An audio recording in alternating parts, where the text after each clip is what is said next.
Hello, magical creatures, and welcome back to Around the Cauldron. I am Zachariah the Witch, your host, and today we're going to get familiar with familiars. What are familiars? Oh, I don't know. We're going to talk about it.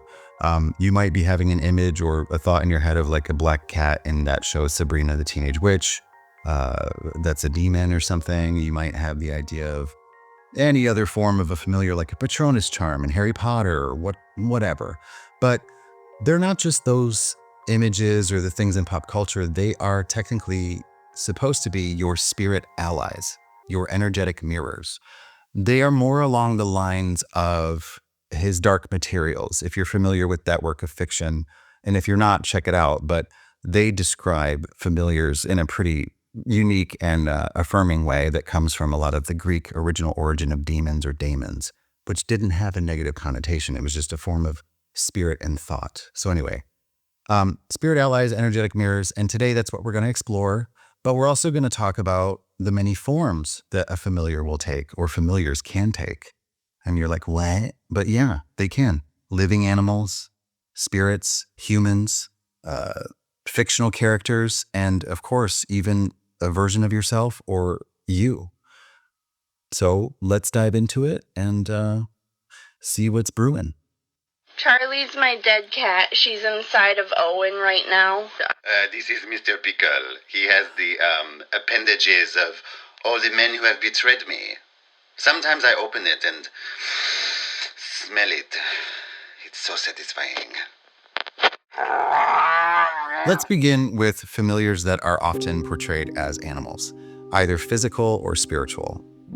When we think of familiars and witches, we do, of course, think of the black cat that is around during the ritual or the circle. We often think, too, of like the new age pet psychic animal healer with the dog that's all fluffy and everybody loves. But they're not just pets. They are energetic protectors. Some are born into your life. Others will show up through dreams or at a time of deep need. And a lot of it is a form of love and a fierce love. And I believe, from what I've learned and what I've read about certain influences regarding this topic, especially from the origin of animism, these animals and these familiars are there to be a part of you and sometimes look and be aware of things. They have your back. They're looking the other direction, if you're not looking that way. So sometimes your familiars absorb pain. They absorb illness. They absorb affliction. They absorb energies that are accumulating. They help cleanse. They help purge. They help you reconnect with yourself. But one example is the one I just said, which is they absorb pain, and they also really do bring healing. I mean, think about horse therapy, or when people go to a wildlife preserve and they work with animals and rehabilitate them, and they're people who have PTSD and they realize, I'm rehabilitating this animal, but it's rehabilitating me at the same time. So it's a good relationship. It's transference. And so that's the topic that I'm going to bring up here is energetic transference, because I got this question today. Hello, Zachariah the Witch. I would be really interested in hearing about the topic of familiars and witches and their pets and how spooky they are, because last year I got into an accident and my left knee was broken and I had to get a tibial plateau surgery on my knee. And then just now, my dog got injured by running around the backyard. And now, tomorrow morning, she has to have the exact same surgery as me on the same knee. Now, please tell me why my animal is having the same problems that I'm having. Thank you. So, like you heard, they had an accident which required surgery, and it was a really big healing moment. It was scary. It was a lot of work, and it was a lot of downtime and self-care. But then now, fast forward to present day, their familiar, which is one of their dogs, was injured in almost a similar fashion of just like it just happens. And now their familiar needs the exact same type of surgery in the same spot, on the same side. And, this is why my explanation is that it isn't coincidence, it's spiritual transference. Familiars will sometimes carry out our burdens to lighten the path ahead for us. Or if you think about it, with this whole story and the background and the question, the transference is cyclical. So you were injured, then your familiar was there helping you get better, loving you, making sure that you're okay. And then full circle, it comes around to your familiar then going through this process, because now you're in a place where you realize that you are healed enough to take care of something else and be there for it. So they teach us a lot of what our blind spots might be too. And they also will give us back energy that they've changed and, I believe, transmuted. So when this transference happened, yes, it's scary that your familiar was injured, but you've been through this and you know that they will be okay. And they might even heal twice as fast as you did.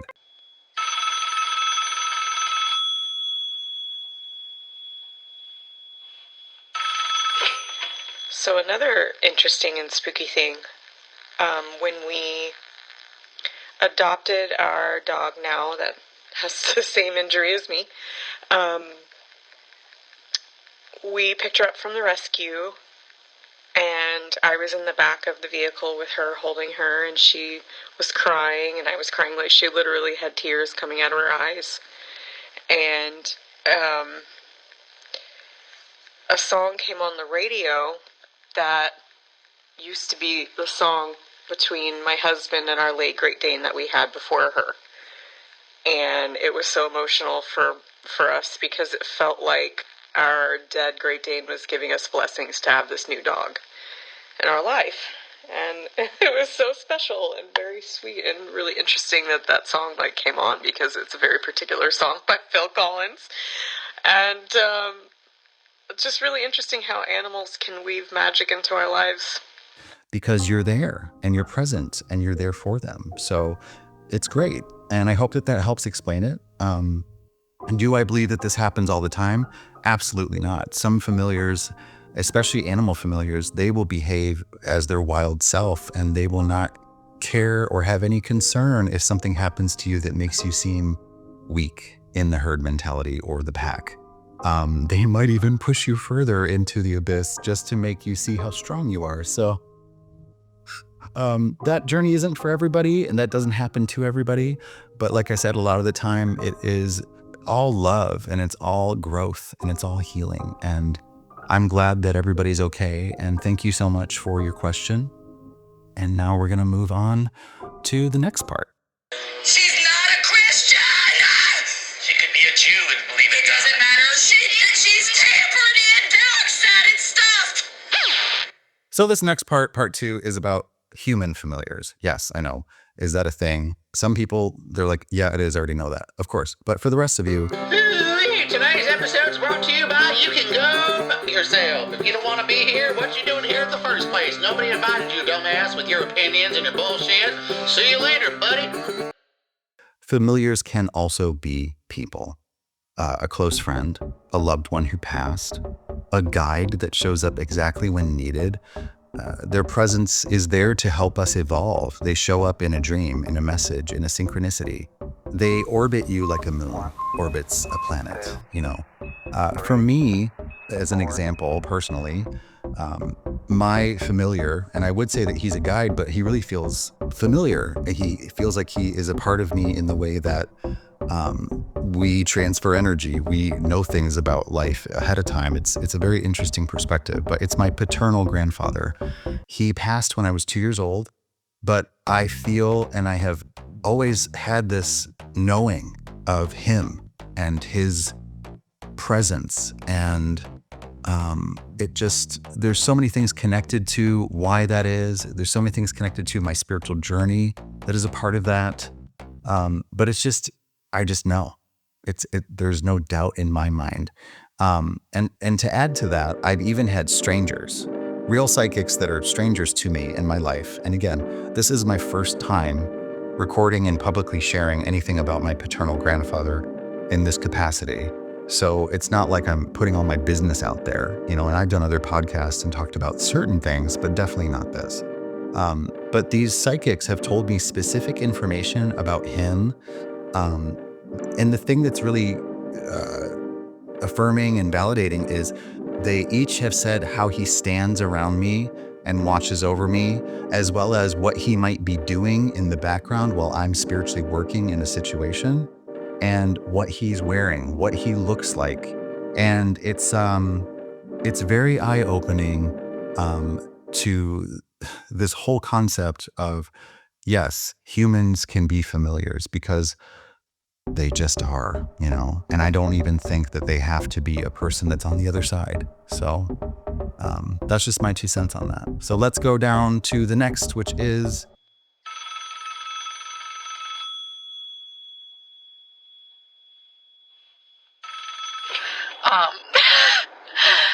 I think the biggest question with that for me,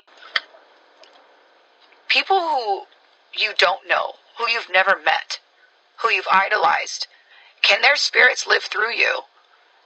I guess it's their memory, but I just every time I go somewhere, I think of him and I feel close to him all the time. Sometimes I just feel like he's there. Is that possible? It's alive! going into the territory of familiars not being either alive or flesh and blood. Some of them you could say are more of a symbol, an archetype. They're an energy. It's something of a resonance that hits you and it matches what you live by. For some people, it might be a cartoon that shaped your development and your soul and your essence of who you have become in present day. Look at how many people are inspired by things from childhood that were fantasy and fiction, and how much in their adult life now, it's almost as if they've become such a big part of that character. Or an asshole. It's the same And thing. the other part too, which I don't think some people will 100% catch on to, is I believe even public figures or famous people can be familiars for some of us. And I'm not saying I was Cleopatra in a past life type people. I'm saying the energy, the essence, the morals, the values. It's like when you meet somebody in a crowded room and you understand each other, you just click and then you're friends forever. It's that thing. It's like there's just something about it that tracks for you.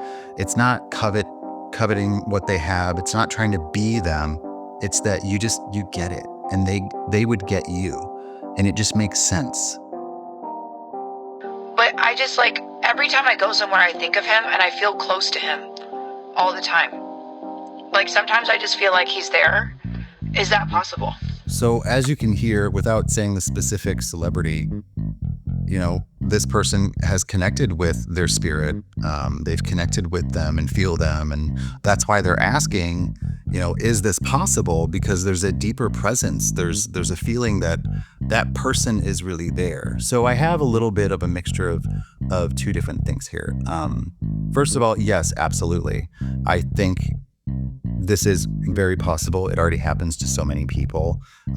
There's other icons that so many individuals, whether spiritual or not, will connect with. There's people who, like I said, the Cleopatra thing. There's people who, Marilyn Monroe. And it doesn't mean that they're trying to live like them or be them. Like I said, it's just there's a presence, an energy, an ability. There's something about their story. It's all those things. So yes, I think it's a bond, and I think it's a shared experience for when they were alive and even now what they've continued on to represent. The second part of this in my response is,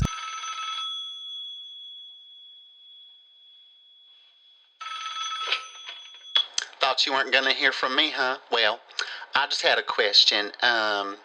Is there a little ritual or something that you can do to maybe connect with whatever type of familiar you got that comes to you that makes sense? I was just curious. Thanks in advance. I feel like there's little mini rituals that we can do for a lot of our familiars. And one of them is, when you have time, light a candle, pour a beverage or a drink for the specific one that we're talking about because they were into food. You can cook a dish that person would appreciate. And you could say something to the effect of, hey, I feel you around me, and I know that you walked the edge with fire and hunger, and now you're walking with me, and you have been a compass to me and an inspiration to me. And then see what happens. See if you really start to feel something or When you listen, does it change how you feel about this familiar that is a former living person? So, and if you do find out, let me know. And thanks for your question. Words of affirmation. Oh, good job, babe. You're doing such a good job. That's a fucking loser move, okay? Okay, so lastly, this one sticks out to me. It's you It's you! as your own familiar. Sometimes your familiar is you. It's what we call your higher self, your ascended self, your future self. The part of you that knows everything before you do because it's already experienced it a million times over. I mean, have you ever felt led by a version of you that already knows? Is that familiar to you? Speaking from personal experience, I've talked about a few things in therapy without going too deep or too into the PTSD category, but there's this voice that I recall from early on in my childhood that in present day I realize says a lot of the things and formulates a lot of the answers that I do now about events and moments that were out of control and that weren't my fault. And it's beautiful. And it says that I've arrived to a place of healing and I've learned from myself ahead of time, because it was almost as if me right now was talking to me all those years ago back then as a kid and saying, you're gonna be fine. You're gonna be better than fine. You can do this. You're already doing it. So that's why I believe that you can be your own familiar, because time is a construct. Let's be real. That's it. Tell me what you think, and thank you again to Kira and to Ansley for calling in and their questions. Thank you to all of our familiars that are around us all the time, even the ones that we haven't met yet, if we're meant to. That's another topic, by the way, where we can talk about how long does a familiar stay with you? Or does it stay forever? Or does it leave? Or is there a reason other than a traumatic event or a need? So that might be another one in the future. If you're interested in that, please let me know. But remember, familiars are not just pets or a convenient tool for you to use to glamorize your life and be like, I'm a witch. She's a witch! Bob, huh? No, they are guides. They are protectors. They are healers. They are mirrors of your soul and its potential. In the occult, familiars are seen as an extension of your energy. They are beings that vibrate and resonate at frequencies that align with our own inner truth, not our desires, but our truth. So think of it like resonance in physics. When two objects are vibrating at the same frequency, they are in sync. They harmonize. They become something more powerful, something with more substance and form. So familiars in this way are energetic reflections of our needs, our desires, and the paths that we should be on, and helping us navigate the way that we may not always be able to see, because they are an expression and a constant flow, and they are open to the shift and the evolving along with us. So yeah, they come in many forms: animals, people, symbols, ideas. They find us, we find them. Sometimes they carry us, sometimes we carry them. Sometimes they are,